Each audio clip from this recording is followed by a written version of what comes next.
Patricio, ¿cómo estás? ¿Qué tal? Bienvenida. Bueno, muchas gracias. Hoy estamos visitando el lugar donde comenzó todo, ¿no? Porque hace un tiempito atrás hicimos una nota contando un poco la historia del Palacio Noel, donde está parte de la colección que tenía Fernández Blanco, pero ahora estamos en su casa, donde todo inició. Exacto. Esta era la casa familiar.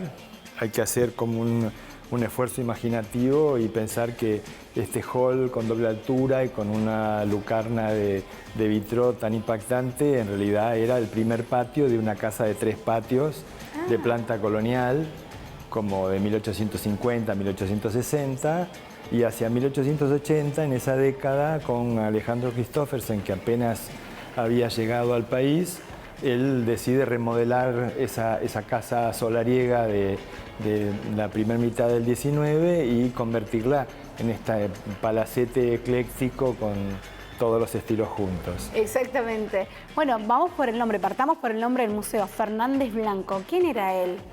Fernández Blanco era un personaje que circulaba por todos los medios culturales posibles. Era un violinista bastante reconocido, no es que hubiera hecho su fortuna como tal, pero era su pasión, lo que le gustaba, y de hecho él empieza su colección coleccionando instrumentos notables de cuerdas que están hoy repartidos entre esta sede y la casa y el Palacio Noel. Pero su riqueza familiar viene del campo, obviamente. Tenía campos en Salto y en Corrientes, y él gastó su fortuna en comprar esta colección que, como todo coleccionista, empieza con 1 o 2 rubros y termina coleccionando de todo. Y Fernández Blanco llegó a coleccionar desde arte hispanoamericano hasta pintura del siglo XIX, mobiliario del siglo XIX, accesorios de moda del siglo XIX, monedas, libros, en fin, es una colección que cuando él la cede al gobierno de la Ciudad de Buenos Aires, a la municipalidad entonces de Buenos Aires, ya eran 9.500 piezas. ¿Y él es Fernández Blanco? Él es en sus últimos años, sí. O sea, en el Palacio Noel tenés el retrato de él más joven con su violín Guarnerius, y acá lo tenés en los últimos años de su vida. Entre 1922 y 1923 él está donando la colección y vendiendo en un precio nominal a la municipalidad la casa. Este fue el primer museo privado que tuvo Argentina. Entonces él abría la casa, o sea, vos lo solicitabas y él te hacía la visita. El museo se abre en el 23 y funciona con él como director hasta el 28, que muere. Luego su yerno sigue como director del museo, y luego un amigo de su yerno que también era coleccionista, y en el año 48 un intendente de ese momento, de Buenos Aires, decide que esta colección luciría mejor en el Palacio Noel, que es probablemente el edificio de neohispanoamericanismo más importante que tiene la ciudad. 20 años de informes significaron que un buen día alguna mente preclara decidió devolver esta casa a Cultura, y que volviera a ser como en la propia cesión de Fernández Blanco, para que fuera un museo nuevamente. Entonces, ahí se tomó la determinación en el Fernández Blanco de subdividir la colección, o sea, que fuéramos un solo museo, pero con un capítulo 1 colonial y un capítulo 2 republicano. Totalmente. Entonces, todas esas colecciones del siglo XIX y comienzos del XX que estaban en los depósitos y que no podían ser vistas, iban a poder ser vistas aquí. Acá. Pero había que recuperar esta casa, ponerla en condiciones y transformarla en un museo, no como lo tenía Fernández Blanco, que distaba muy poco de cualquier casa de cualquier coleccionista.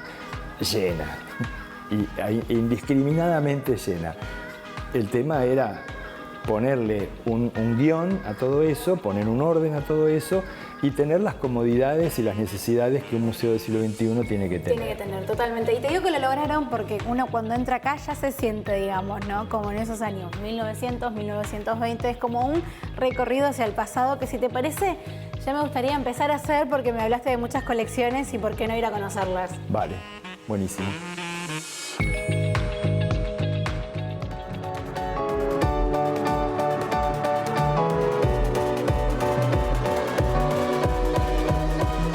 Bueno, llegamos al comedor, lugar muy importante, me imagino, para una familia de la aristocracia.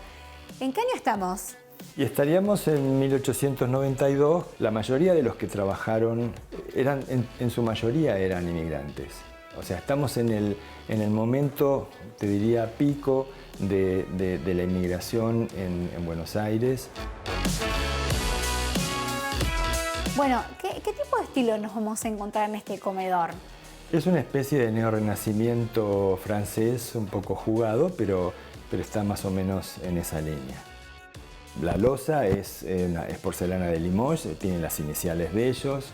El mantel está hecho por la mujer de Fernández Blanco, al menos eso es lo que dice la tradición familiar, y tiene las iniciales de ellos entrecruzadas. La mesa sería mucho más larga que esto y la tendríamos más o menos, o sea, la cabecera podría estar acá donde estoy yo parado y un poco más lejos de donde está aquella cabecera, el otro extremo.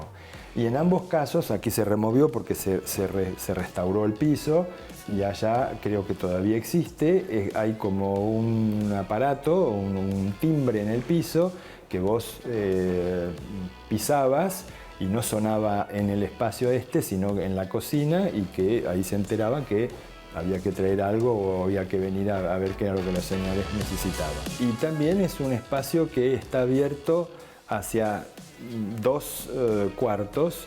Uno, el que nosotros llamamos el cuarto de las damas, es en realidad donde él tenía exhibido su colección de abanicos, pero es decididamente el lugar a donde van las señoras, sí, y las señoritas después de la comida, para no tener que soportar las conversaciones o para que los hombres puedan hablar de política y de sus asuntos. Bueno, esta sala hay que imaginársela con un jueguito de sala, con silloncitos, mesitas a los costados para servir el té, una mesa central con una jardinera, pero todo el mueble que rodeaba la habitación estaba lleno de la colección de abanicos. Una colección que acrecentó en estos últimos años y ya estamos arriba de las 500 piezas. Ahora, tenés abanicos femeninos, masculinos, para niños, para verano, para invierno. Los hay de marfil, los hay de madera, de carey, de nácar. Hay un abanico que se llama Mil Caras, que es un abanico donde el país, que es la parte que puede ser de papel o de cabritilla, dependiendo, que es donde se abre el abanico. Tiene infinidad de personajes de un lado y del otro, y todas las caras de esos personajes son medias esferas de marfil que están pintadas a mano. Impresionante.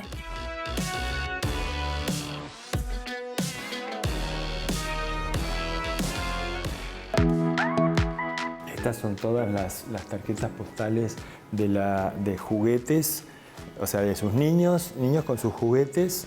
Es toda una colección que son de las mismas hermanas Mabel y María Castellano Fotheringham. Ellas son las que donaron esta colección inicial de casi 500 muñecas.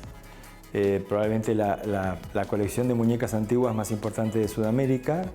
Y ellas fueron las primeras que apoyaron el proyecto de subdividir la colección del museo, de hacer el rescate de este espacio para todo lo que fuera el patrimonio del siglo XIX y XX, y lo hicieron con el aporte más generoso que podían hacer, que era donar la colección que habían reunido a lo largo de toda su vida.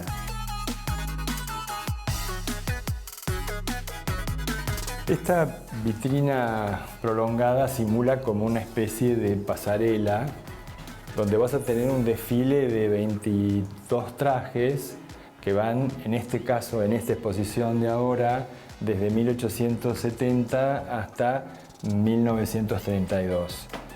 Y es una manera de mostrar la evolución de la moda, pero más que la evolución de la moda femenina, la evolución de las luchas femeninas por salir de este esquema. La evolución de la moda tiene que ver con la liberación, o sea, con que la mujer sale de su casa. Totalmente, sí. Hay un espacio en el medio de la muestra que habla sobre la aparición de las grandes tiendas que eran pensadas para la mujer. ¿Por qué? Porque el único espacio en el cual la mujer podía salir de su casa, salvo acompañada por el marido o el padre o el hermano, era una tienda. La ropa pasó a ser práctica y esa evolución es la que de alguna manera estamos desarrollando en esta sala. Bueno, y rodeados, ¿no?, de estos instrumentos tan nobles como son los violines, es que lamentablemente tenemos que ir despidiéndonos. Bueno, podemos volver. Totalmente, y me gustaría saber qué días el museo está abierto, en qué horarios el público puede venir a visitarlos. Todos los días menos los martes, de 11 de la mañana a 19 horas y los fines de semana y feriados hasta las 20. Desde ya los invitamos a conocer y a visitar, ya que es de todos. Por supuesto. Por y para todos. Es un museo público. Bueno, te agradezco mucho a vos por habernos favor. recibido, por habernos contado tanto.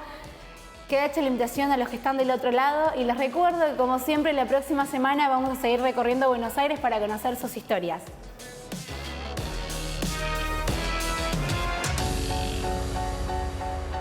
Si te gustó nuestro contenido, suscríbete al canal y activa la campanita. Y si querés ver toda nuestra programación en vivo, entra a www.unifetv.com. Sumate Unife. Sumate un buen día.